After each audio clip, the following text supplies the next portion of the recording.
大家好，我係 Priscilla。咁我覺得咧，我哋每個人嘅內心世界咧，就好似間屋仔咁樣。有啲人咧，屋仔可能缺到窗、缺到門，但係佢哋間好好冠冕堂皇嘅，好靚嘅，所以佢哋咧就唔覺得自己缺咗啲乜嘢啦。但係咧，我間屋仔咧就冧晒啦。我就坐喺呢個塵土之中好多個日日夜夜，直到上帝進入我嘅生命裏邊，重新起翻間屋仔俾我。咁所以當我望住間屋仔嘅時候，我就會知道呢一切都係神嘅作為咯。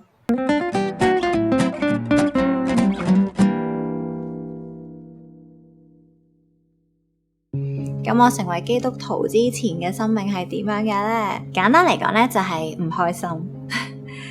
但係呢個好奇怪嘅，因為我覺得自己本身嘅性格咧，都係算比較樂天、容易滿足，係好容易開心嘅人嚟嘅。實際上由細到大咧，其實都應該係成日笑騎騎咁樣嘅。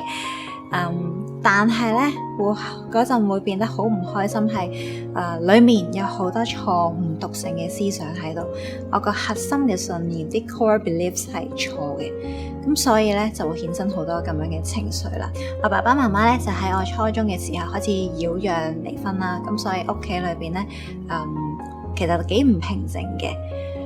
咁當時咧，其實我本身讀書都還可以唔錯嘅，不過即係去到中三嗰陣會覺得讀書冇意思，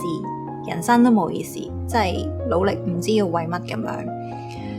然後去到中五啦，佢哋正式離婚啦，咁爸爸要返工，咁媽咪離開咗屋企，咁所以我就變得好忙啦，因為我係大家姐啦，有2個妹，日頭返學放學之後咧就去街市買餸，返屋企煮飯做家務。咁嗰陣咧，其實完全冇空間去梳理自己嘅情緒啊，反而我成日同自己講就係，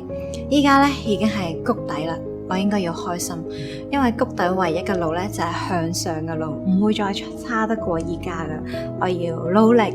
你係殺不死我嘅，會令我更強大咁樣，就咁樣兵荒馬亂咁樣過咗半年，然後中六更加慘烈啲，因為咧真係要考 DSE 啦嘛。咁但係之前咁多年都冇好好讀書，1年點追啊？咁所以壓力超大。但係嗰陣冇覺自己情緒係有問題，因為我根本唔知啊。個最差嘅其實係唔知道自己有問題咯。即係每日翻到屋企就扮悶啦。因為我冇辦法去梳理好自己啲壓力，然後咧就一路做數學題，一路崩潰，一路尖叫，一路喊。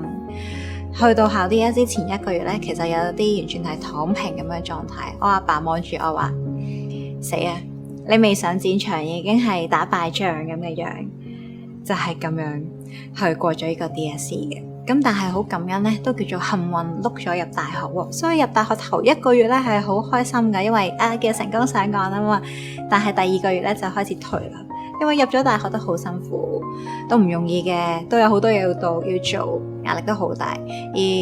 更加呢啲只係表面嘅嘢咯，更加深層嘅嘢就係原來即係家庭嘅變故同埋我嗰啲錯誤毒性思想所導致嘅嘢開始浮面啊。咁所以咧，大學嘅時候咧，個抑鬱同埋焦慮嘅情緒係好嚴重啦。我唔會話自己有抑鬱症同埋有焦慮症嘅，因為冇睇過醫生診斷，嗰陣根本冇呢啲咁嘅概念咁樣嘅認知先啦。但係後來了解更多嘅時候，就會知道原來自己嗰陣係咁樣嘅。然後就喺呢個時候，呢個就係我人生重要轉機嘅時候啦。因為就喺呢個時候咧，我開始認識神。咁有一日，我姑姐同我講，有個 auntie 個人好好噶，可以同你去下街傾下偈。咁喺呢件事之前咧，我姑姐真係介紹咗另一個 auntie 俾我細妹認識，佢哋咧係真係去玩噶，所以我以為係呢一種性質啦。但我諗唔到咧，介紹俾我嘅嗰個 auntie 咧，原來係傳道人嚟嘅，就係我呢個教會聖經講座嘅傳道人，叫做 Pastor Connie。咁我哋第一次見面就喺我間大學裏邊直接就查經。咁但係話我嘅態度咧係出乎意料，我自己都諗唔到我係覺得好有趣嘅喎，聖經係超有趣，就係因為我以前從來冇聽過咁樣嘅知識啦，我好好奇啦，好想知道更多啦。我中學嘅時候咧打辯論嘅，我哋成日都會話真理係越辯越明，咁所以我都用一個同樣嘅態度去研究。真理越變越明啊嘛，我就睇下呢個係咪真理咯。咁但係當我越去查考越去認識嘅時候，我就越覺得呢個係真係真理，佢可以說服到我。我相信呢個世界有一個神。咁但係神唔係單單係頭腦上咁樣讓我係認知上認識佢，佢都係讓我真實咁樣經歷佢嘅愛同埋佢嘅恩典。喺我爸爸媽媽離婚之後呢，咁我就有3年冇見過我媽咪啦。咁喺嗰3年裏邊，其實我有時都會發夢，夢見佢啦。然後喺夢裏邊呢，我哋都係一家人咁樣。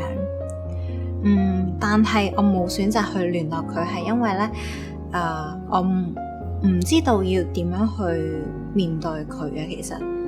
我其實就覺得自己唔憎我媽咪嘅，但係呢個世界話愛嘅相反係恨，咁我嗰陣真係好 naive 啦，我就係諗，咁我唔恨我媽咪係咪代表我都唔愛佢呢？太複雜嘅情緒我冇辦法處理啊，咁我就當自己唔愛佢 close file， 等埋一邊就算啦。咁但係即係喺我查經緊嘅時候，咁佢突然重新係聯絡我，就同我講，咁佢做 body check，查到有啲狀況，唔知會唔會變成好嚴重嘅疾病。咁所以呢，即係我嘅世界都崩潰晒，因為屋企所帶嚟嘅事，我其實從來都冇辦法梳理好啦。咁依家媽咪同我講，佢身體唔知會唔會有情況，咁我要點做呢？我冇辦法點做，我都唔知要點樣去面對佢。但係我好感恩上帝咧，派咗2個小天使喺我生命裏邊，佢哋陪我傾咗好多次偈啦，聽我喊好多次啦，陪我一齊喊啦，為我禱告啦。亦都係因為佢哋嘅鼓勵咧，我就決定同我媽咪咧和好。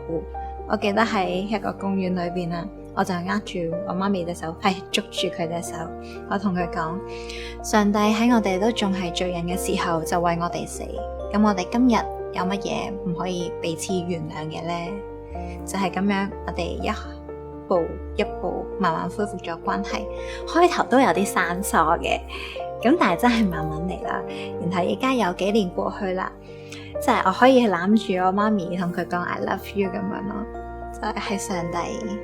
修復翻我同媽咪嘅關係咯。而我更加感恩嘅係呢，其實喺媽咪缺席喺我生命嘅嗰幾年，我覺得上帝係俾咗一個屬靈上嘅媽咪我咯。然後呢，上帝嘅醫治呢，冇就咁喺度停止喎，佢開始更深咁樣去重建翻我嘅內心世界，我嗰間屋仔。其實點解會有抑鬱啊、焦慮啊嗰啲情緒，係個 core belief 出現咗問題嘛。當我哋唔相信呢個世界係有神嘅時候，咁我哋會信咩呢？我唔係進化論咯，但係進化論講嘅係 survival for the fittest， 適者生存。你要比人哋好，你先有價值，先有資格喺呢個世界上。咁我唔係夠好嗰個，咁點算呢？我係 never good enough， 我永遠都唔夠好，所以個自我價值好破碎啊！我會覺得我自己乜嘢都唔夠人哋好，覺得自己冇價值，覺得自己唔值得被愛，甚至覺得自己根本唔得咯，去到有少少習得無助感嘅狀態啦，即係我甚至係放棄治療啊，即係覺得自己 that's all 噶啦。雖然一方面我覺得自己好唔得，但係另一方面我依然希望可以成為一個好嘅自己，好嘅人啦。所以咧，表面嘅我咧，雖然睇落正正常常噶嘛，但係內心係千瘡百孔嘅。然後依家我就知道其實我哋聖經裏邊成日話我哋係有罪，係罪人，而呢個罪咧唔係一個譴責嘅罪嘅呢個層面咁簡單咯。保羅話立志行善由得我，行出來由不得我。好似我以前咁，我想做一個好好嘅人，我想即係有價值，想係覺得自己有能力咁但係我所做嘅同我所想嘅係背道而馳喎。淨係得個想啦，就係立志行善由得我，但係行出來由不得我咯。我覺得好感恩上帝咧，即係讓我雖然冇接受過任何專業嘅幫助啦，但係我就有自己睇好多唔同嘅書啦，咁我就會畫個表格，然後咧就 list out 晒我嗰啲毒性嘅負面想法，然後由神而嚟有建設性正面嘅想法，同埋一個 support 嘅經文。例如當我覺得自己冇價值嘅，上帝話我係有價值嘅，我相信神都係咁樣同我講，我係佢嘅愛子，佢所喜悅嘅。如果話呢，即係一個毒性嘅諗法係一個毒樹嘅話，咁我覺得我心裏邊有一片嘅毒森林咯。咁但係藉住神嘅恩典咧，我就將呢啲毒樹咧一棵一棵一棵咁樣係連根拔起咁樣去抌咗佢啦，然後重新種植翻由神而嚟嘅價值觀，就係咁樣，上帝俾咗一個健康嘅self-esteem 同埋一個心智我，亦都係因為咁深咁樣感受到神嘅愛同埋恩典啊，所以咧其實我好早咧就決志要讀神學噶啦，係關於以利沙幫助窮寡婦嘅故事。咁我當時一路聽佢呢篇證道咧，我一路喊，因為我覺得自己好似故事裏邊嘅嗰個窮寡婦咁，乜都冇，